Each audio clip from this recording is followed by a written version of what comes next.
Welcome back. It's 8:31. Tucker says, a little rainy out there, but nothing like yesterday. We'll be along on the fives to tell you more in our next weather report. In the meantime, though, a Virginia family says their dog died because of a mistake made at a Petco store. I'm going to show you a picture of Sweet Colby. His family says that he was dropped off at a Petco in Chesterfield County in Virginia Friday for a routine grooming. But the owner, whose name is Allison Marks, says the store manager told her a groomer accidentally left Colby in one of the drying cages for too long. A vet says that Colby likely died of heat stroke. Petco says it is taking immediate action to investigate and understand this deadly situation. So that brings us to today's Health Watch. Risk that you might not have considered when taking your pet to the groomer.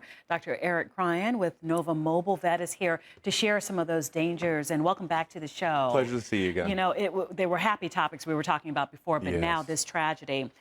How common are these dryer cages, first off? You know, first of all, the thoughts and prayers of everyone at my practice, myself, go out to the family, you know, after a tragic loss like this.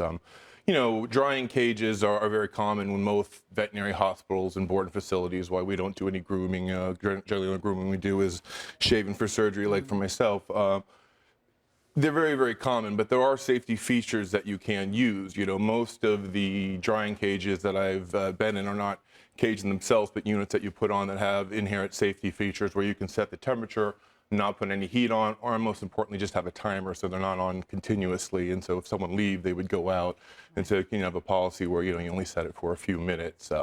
But, you know, definitely when you're taking your pet to a grooming place, you know, like all veterinary hospitals, you want to be able to ask and see the facilities, you know, see who's, you know, taking care of your dog and what facilities they're using and what safety precautions they have. You're absolutely right. I'll put myself in that category. They take my dogs to a back room. I've never even asked to go into the back room. Right. But it's your loved one going back there. Absolutely. You should be able to ask and see whatever facilities, you know, be it to your kids or your fur kids, if they're going into a facility and, you know, getting treated with, you know, routine grooming or medical care, just like you would for a kid's daycare. You know, you want to be able to see the facilities. And most, you know, veterinary hospitals and boarding facilities, if they're, you know, above the water, they're going to be happy to show you, you know, the facilities they have and the safety precautions they have in place. While we have you here as a vet, let me ask you about heat stroke. This is what Colby likely died of. The same sort of heat stroke that a dog or a child, for that matter, would suffer in a car. Very, very similar. It's the same sort of tragic-y thing where, you know, someone forgets and leaves a pet or a kid in a car. And this time of the year, you know, it's very tragic when you hear about that. But basically in a similar situation where, you know, your body just can't compensate for the heat, you know, and with you know, a constant dry or being left in a car where you can't compensate, and where it's like just being in an oven or a greenhouse where it just keeps getting hotter and hotter in there. In moving forward now, this case has already sadly come to this end, but what are the signs that you tell your clients to look for as far as a dog or a cat, for that matter, in distress because of heat? Excellent question. You know, while the normal signs are mild things like panting, you know, you want to look for excessive, you know, lethargy.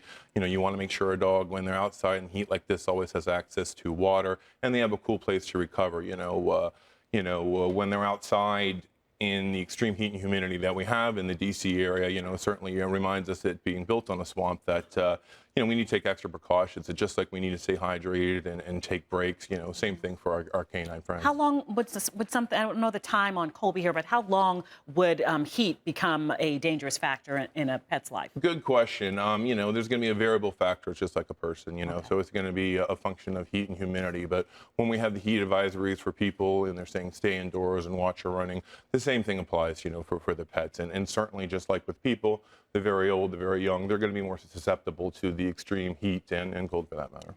Such a tragic story. We hope it's the last one. Hopefully. Shine a light on this kind of issue. Dr. Eric Cryan is with the Nova Mobile Vet. Folks, get in touch with you how? You can visit our website at www.novamobilevet.com. See? I did it to you. I know.